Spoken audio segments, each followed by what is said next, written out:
So, good morning po. Update ko lang po ang ating gagawin. Ayan po, lalagyan na po natin siya ng payong sa ibabaw na CCTV niya. Pero hindi naman totaling sa ibabaw. Medyo angat tayo ng para magkaroon lang siya ng payong.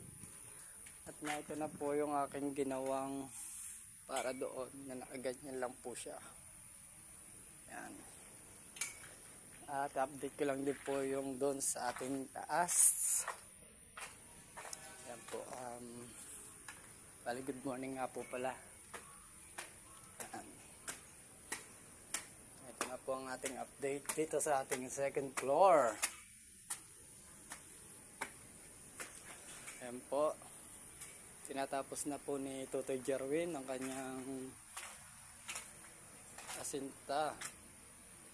Ayan na po siya.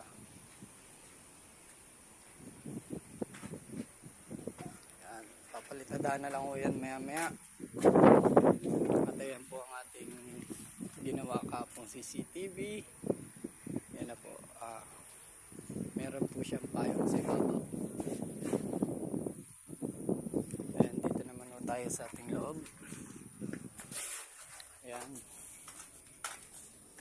Ayan na po ang ating dito sa second floor update lang po. Ano po.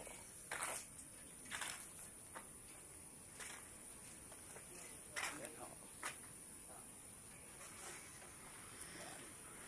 Ayan po si Kulot, pinagkakabit ko po na scaffolding para sa CCTV at nang malagyan na natin ng payong.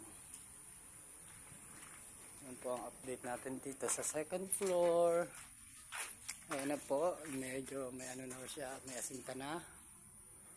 Asinta na ho yan, yan. Kompleto na po yan. Ayan po. Yan.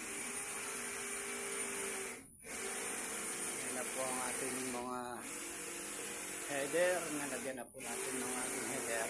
Mamaya yan ay papalitan na.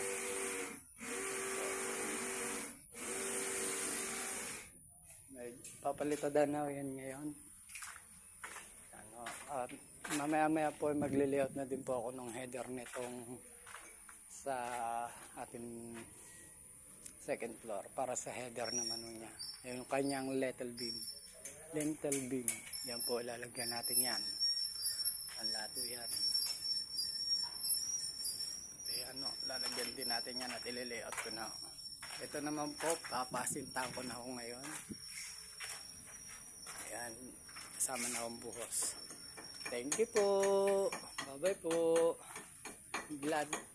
God bless us to all.